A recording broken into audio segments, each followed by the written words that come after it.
In what has become a sort of national holiday, the NFL announced their full 2024 season schedule today, and I'm here to react to it, break it all down from a Seahawks standpoint. How many primetime games do they have? What do I like about the schedule? What do I not like about the schedule? Is it good or bad? All coming up next. Schedule reaction time on Seahawks Forever tonight. Welcome to the Seahawks Forever podcast. In-depth analysis on everything Seahawks. And now, here's your host, Dan Viens. Welcome to the show. If it's your first time, thank you so much for tuning in. Make sure to subscribe on YouTube, hit that like button, and the bell for notification of future episodes. And otherwise, if you want to support the show, you can subscribe on any audio platform. You can subscribe on Spotify for a low monthly fee and hear episodes without ads. The other ways that you can support the show are through a super thanks on YouTube or buying me a coffee. All that stuff will be in the description. I do not want to waste any time. Now, I wasn't able to react to this immediately as I would have liked to because I was otherwise predisposed. But I came home tonight, took a couple of minutes with it, jotted down some notes, and let me just, spoiler alert, let's just get right to the chase, right? I like it. I like it, and I haven't been able to say that the last couple of years. I think last year in particular, I thought the NFL schedule makers are really, really unkind to the Seahawks, and maybe they decided to make that up to us a little bit this year. But let me just show you the full schedule, first of all, if you're watching here on YouTube and you haven't seen it yet, or you have, and I like the way that they did this. This is from the actual Seahawks official website. It's very easy to see. And one of the things that I look for first is balance. Not just from a competitive standpoint, but I'm a season ticket holder and have been since 1984. Gosh, 40 years now. And as a ticket holder, I like to see balance. You know, sometimes you get 3 home games in 4 weeks. Well, that makes it tough to go to every game. Now, I will say this year with all the changes, I'm so energized and so curious and so interested to see what things are going to look like under Mike Macdonald. I also love the home opponents, and we're going to get into that in some detail. I'll give you my general kind of bullet point thoughts here in a moment, and then we'll go week by week. But I like how it's spread out. That's one of the things I like. We'll get back to this in a little bit, but I just wanted to get that up there and show it to you first. I also like the fact that for the first time in a couple of years, they're opening up at home, and they're opening up in what I think is an advantageous way. So just some general thoughts, first of all. Here's some things that I like generally about the schedule as it lays out as a whole. First of all, when you look at that, and here, let me share it on the screen here. I don't think the frame cuts it off there. Okay, it does not. That way you can see it while I'm talking to you. You can see that top row. I mean, it's basically divided into 2 halves, right? 6 of the first 9 games at home. Now, obviously, this is the year that the NFC with the unbalanced schedule now has the extra home game, and the Seahawks do not have an international game. There was some thought that the Bears game was going to be potentially in London, but the Seahawks don't travel out of the country this year. And so that lent itself to some advantages when it comes to the home schedule. And you look at that first half of the season, 6 of the first 9 at home is huge. Opening at home is huge. I think it's a very interesting mix of quarterback matchups, especially in that first half. In the first 5 or 6 games even. A couple of intriguing young quarterbacks, potentially, assuming they're going to start. Mixed in with some excellent, top tier, not quite elite quarterbacks as well. And then we get into some elite ones a little bit later in the schedule. A couple of cool primetime games. The Seahawks have 3 overall this year, 2 of them in the first 6 weeks. I like the matchups there. Only 2 division games in the first 9. That stood out to me. A week 10 bye is about as good as it gets. No more than 2 weeks away from home at a time. That's something I really like. And again, it gets back to that balance as far as home and away. I mean, there have been some times the last couple of years where, again, as a season ticket holder, you'll go 5 weeks without a game because you'll have a bye mixed in there with 2 or 3 road games.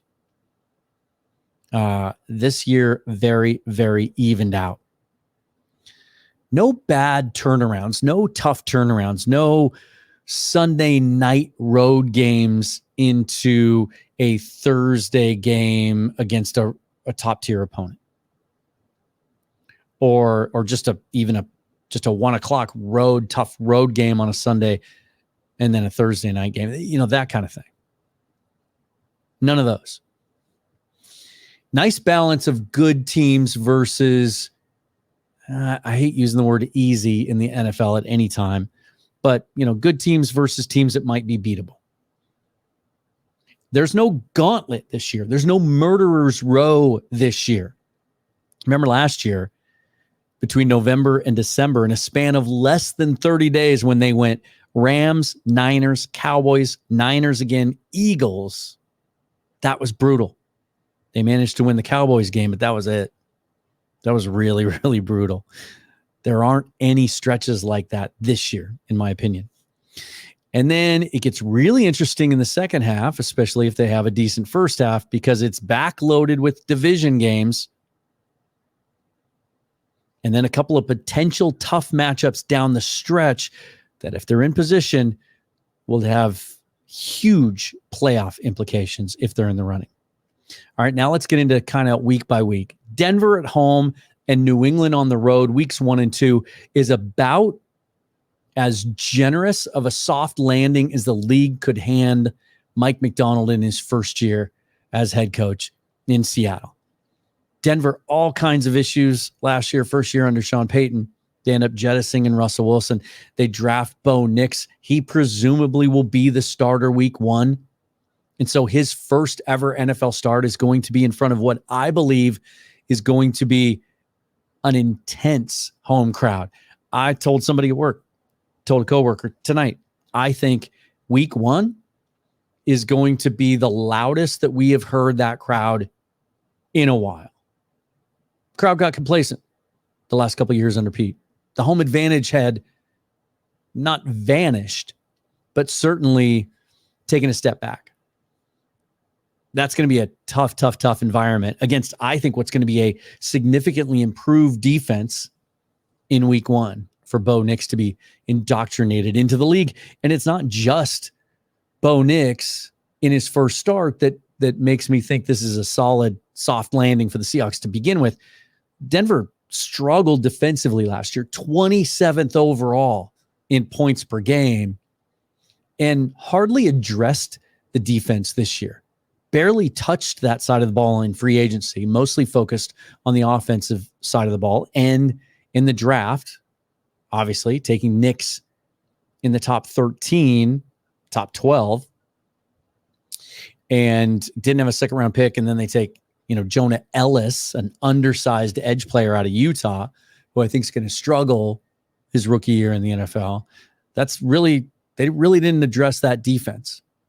So it's about as good as it could get when you look at the schedule and who the opponents were for the Seahawks to open with out of the gate.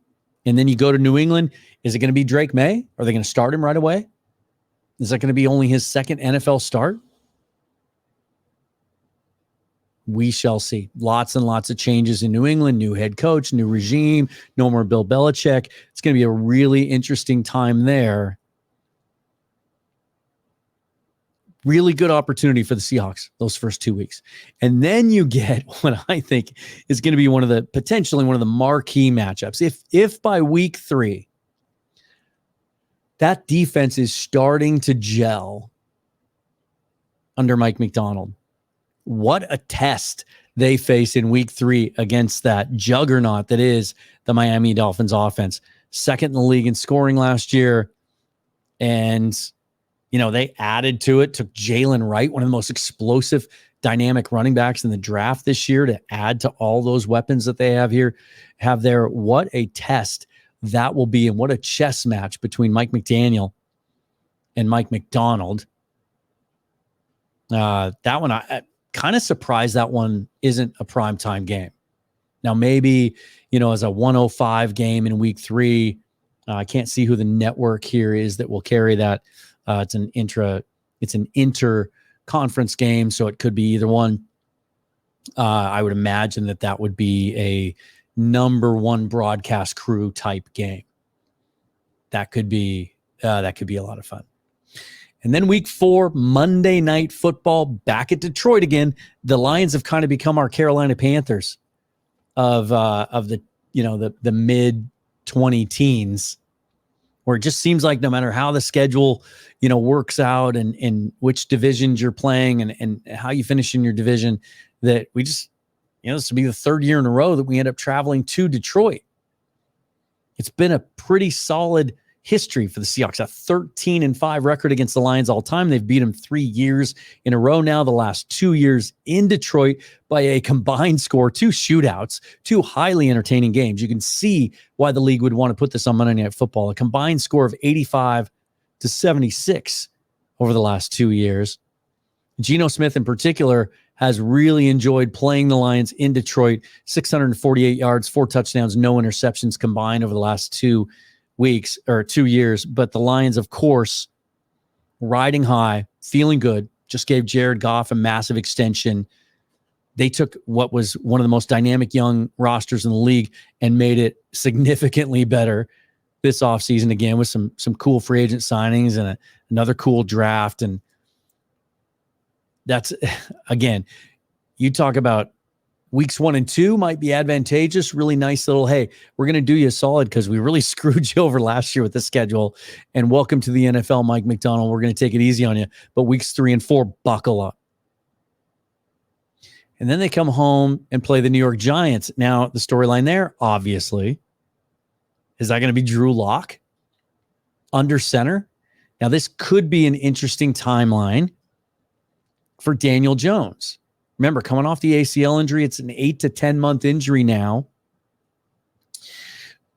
Considering that he hurt his knee the first week of November. Remember, Jordan Brooks for the Seahawks, beginning of 2023, it was actually in January that he hurt his knee, ACL, and was able to come back as an inside linebacker and start week 1 for the Seahawks and look 100% healthy. I mean, that shocked everybody. Certainly shocked me. Now, we don't know the extent. ACL, no 2 ACL injuries are ever really the same. Could be more extensive than that, but it's typically easier for a quarterback to come back from that. And so the timeline fits where Daniel Jones could be ready. And the Giants have said on the record that when he's healthy, we expect him to be the starter. But what if he's not ready to go week 1 and Drew Lock comes out and plays well? That would obviously be a very, very interesting storyline coming back in week 5. And then we get the 49ers for the first time. And I like that, I personally would like to see division games earlier. But seeing that it's a new coaching staff and there's going to be a transition period, and this is a roster that I think is very talented. And I think if things come together right, you heard Brett Coleman on this show a couple of weeks ago from a national perspective say he expects 3 teams from the NFC West to make the playoffs this year. He has the Niners, Rams, and Seahawks making the playoffs. So maybe it's a good thing that they don't have any division matchups until week 6. But we had to wait until, week 10 last year to play the Niners, and then we played them twice in 3 weeks. Thursday Night Football at home. Man, that crowd's going to be going crazy. 2 days before my birthday, by the way. So that'll be fun. But the thing I like about that is you're coming off a home game into a Thursday night game. That is about as good as it gets when you're playing on Thursday night. The Niners don't have it much worse. They play a home game, I believe, also in week 5 against Arizona. And it's, obviously it's a short trip. Seahawks are certainly going to be looking to make a statement there. They haven't beaten the 49ers since December of 2021. It's a span of 5 straight games. That'll be Mike Macdonald's first shot against Shanahan or McVay those matchups are going to be fascinating, presumably, hopefully, for years to come. And then week 7, they travel to Atlanta. Who's going to be the quarterback? That's the question there. Is it Kirk Cousins? If he falters at all, will they go to Michael Penix? If Cousins stays healthy? I mean, what a fun homecoming that would be, not to wish any ill upon Kirk Cousins. You know, it's a guy that I really like from afar. Really respect him as a person and a player. But how much fun would that be for Michael Penix to be the guy coming home? Well, it's in Atlanta, but facing Ryan Grubb and Scott Huff and knowing that, you know, back home on television, all the Husky fans are going to be watching. That would be a fascinating one. Week 8 and 9, then they turn around to finish out what I guess you could call the first half against the Bills and Rams. 2 elite quarterbacks, 2 high-powered offenses. And what I think is really interesting about this is it's a midpoint of the season. When you look back at Mike Macdonald's first season as defensive coordinator of the Ravens after he left for the 1 year, went and rebuilt the Michigan Wolverines defense into a defense that would eventually win a national championship, and then went back to Baltimore when they moved on from Wink Martindale, got the coordinator job. It took about a half season for things to really lock in. And you just wonder if the timing of that might be about as good as it could get. It'd be a lot tougher if you were facing the Bills and Rams right out of the gate, right? So I love that. Going into the bye, let's test ourselves. Let's see what we have. We've had a nice mix in the first 7 weeks of teams that I think we match up well against, but also some really stiff challenges against some of the better teams in the league. So let's see where we're at. And then let's play 2 of the best before we get a week 10 bye to rest up and get ready for the Niners again in week 11.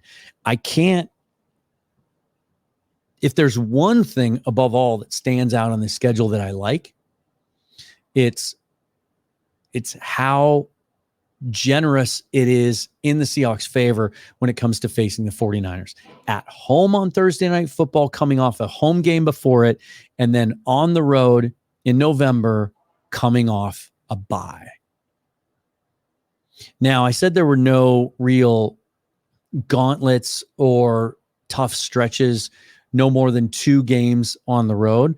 But you can see here visually, weeks 11 through 14, that is 3 out of 4 on the road. So that's going to be no easy task. But coming out of a bye, then you get the test with the Niners. And then, you know, last year we had the Niners twice in 3 weeks. This year it's the Cardinals. Week 12 at home, week 14 on the road, sandwiched around a game against the Jets. Questions here could be fascinating. Not seeing the Cardinals until week 12, what are they going to look like? Now, there are some people that kind of have them pegged as the hot up-and-coming team that could take a step forward this year. I don't know about that. Like, I like their draft, but I think they drafted a bunch of guys that are good but have limited ceilings. A bunch of prospects that I think are really nice, certainly an influx of talent. They're going to be much, much better. I'm going to talk to a guy that covers the Cardinals on Friday. We're going to take a deep look at that team from his perspective. But I think they've certainly added talent. They're going to be better in just about every area. I don't know that they added elite talent. If things are going well by the 12th, they could be riding in here as the hot team looking to make some noise. If not, things could go off the rails there. If by week 12, Kyler Murray's not having a good year, you know the questions are going to mount there quickly. If there's any questions about Jonathan Gannon as a head coach by then, I think that the margin for error in Arizona is pretty thin. And if they come in week 12 and they've only won 3 games, 4 games, they could be under some pressure. But they could also be riding high as one of the young hot teams. And then the Jets, again, is Aaron Rodgers going to be healthy? How's that going to go?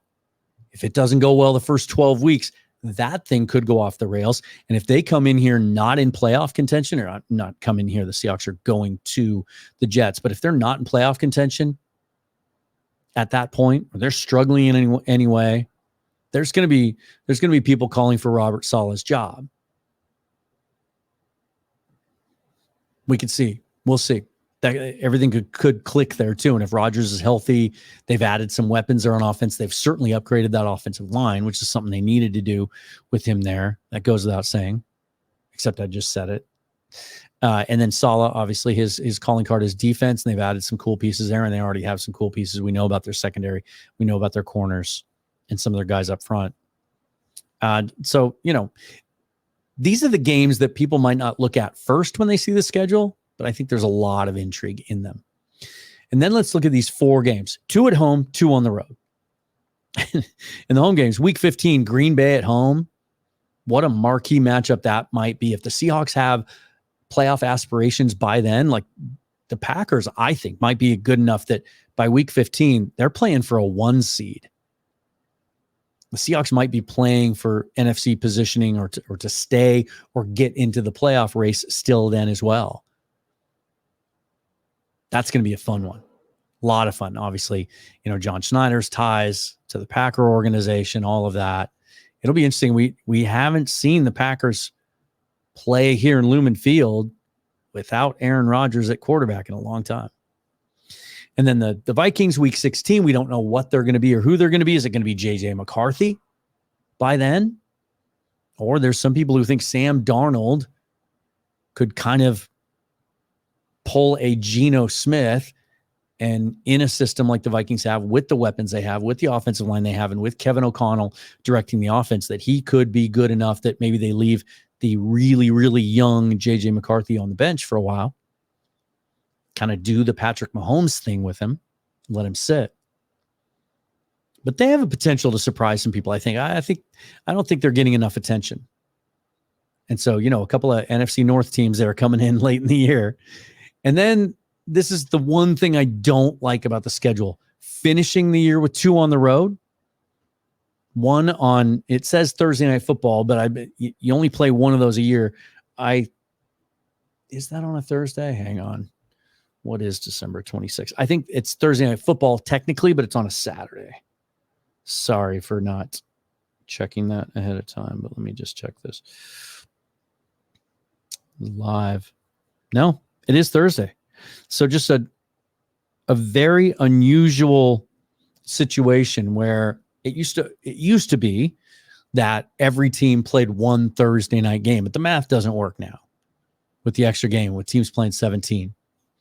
And so that is a bit of a tough one where, you're coming off 2 home games. Then you have to fly to Chicago at the end of December, the day after Christmas, in Soldier Field. It's going to be cold. It could be snowy. Conditions could be brutal. Who knows how well that young Bears roster will be performing by then. Obviously one of the storylines then would be, how is Shane Waldron doing in directing that offense with Caleb Williams and Rome Odunze and Keenan Allen now and DJ Moore? That offense could be outstanding. But that's a tough place to play. And then you come home from that, and you do have a little bit of a, some people call it a mini bye. So you do have an extra couple of days to rest up and prepare for the season finale at the Rams, either January 4th or 5th, in what could be crucial for the Seahawks if they're in playoff position. That type of matchup in week 18 could be for the last remaining spot.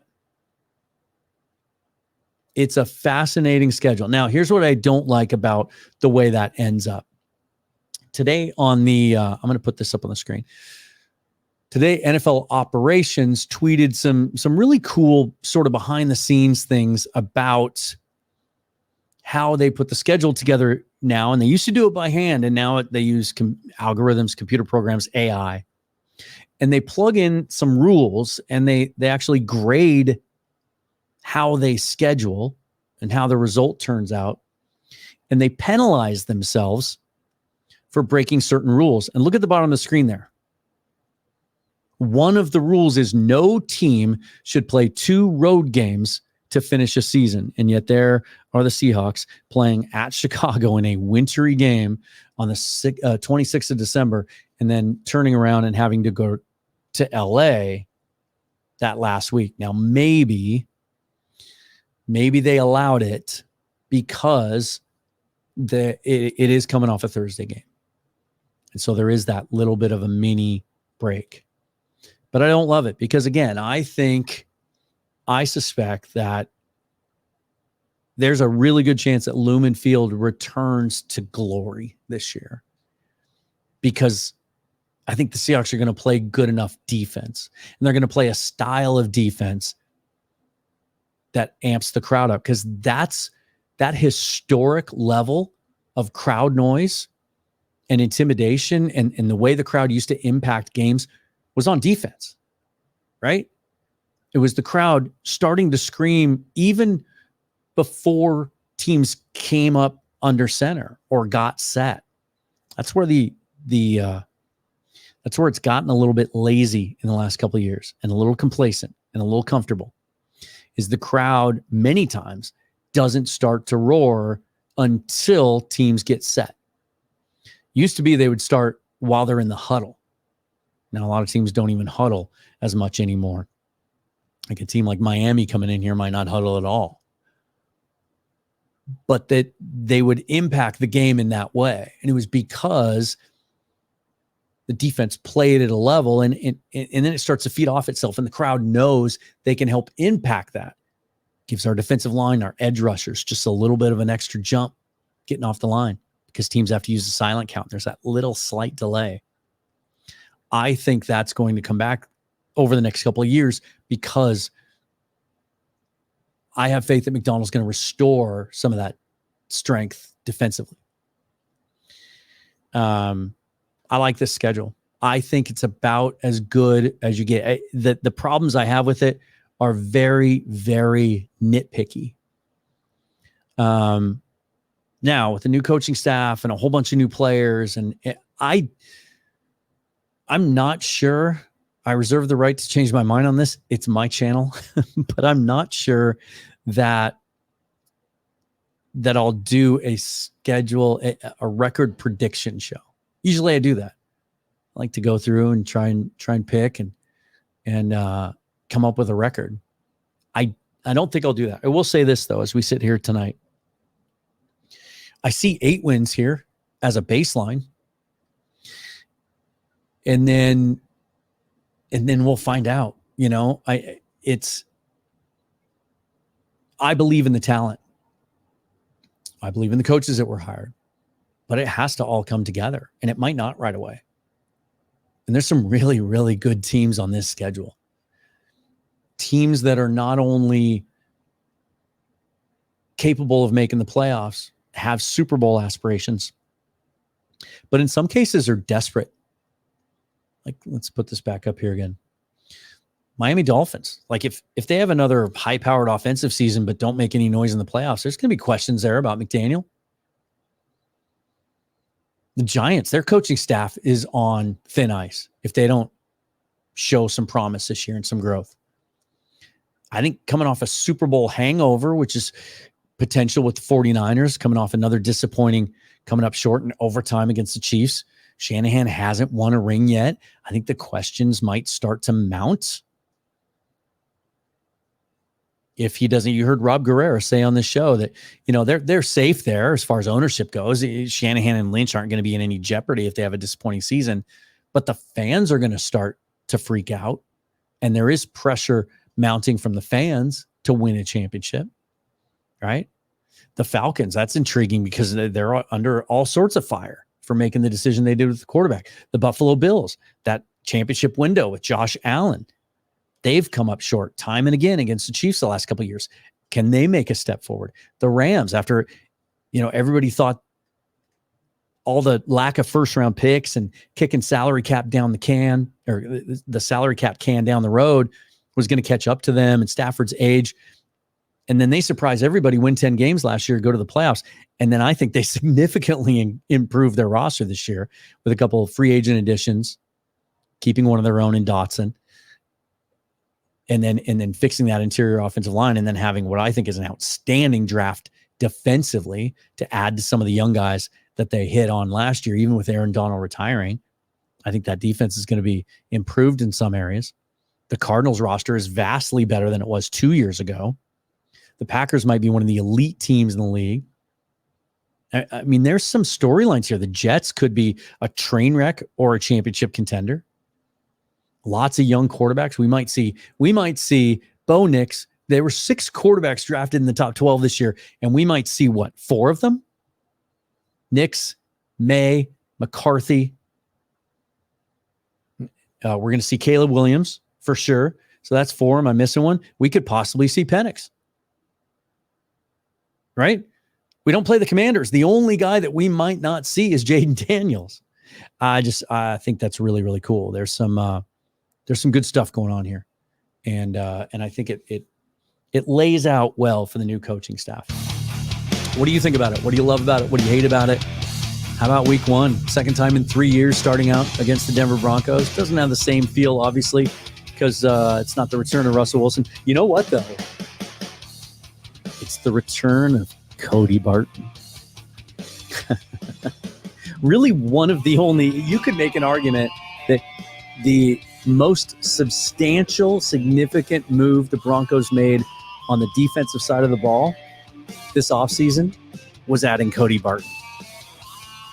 One little fun note about the Miami Dolphins that I didn't get to as well that I had in my notes was, so they lose Christian Wilkins, right? Big time, blue chip, all pro defensive tackle, signs a massive deal in free agency to go to the Raiders. So what do they do to try to replace him? They signed 7 veteran defensive tackles in free agency. 7. Anyway, let me know what you think at Seahawks Forever on Twitter. Thanks for watching. Be sure to subscribe and hit that bell. Until next time, forever and always, go Hawks.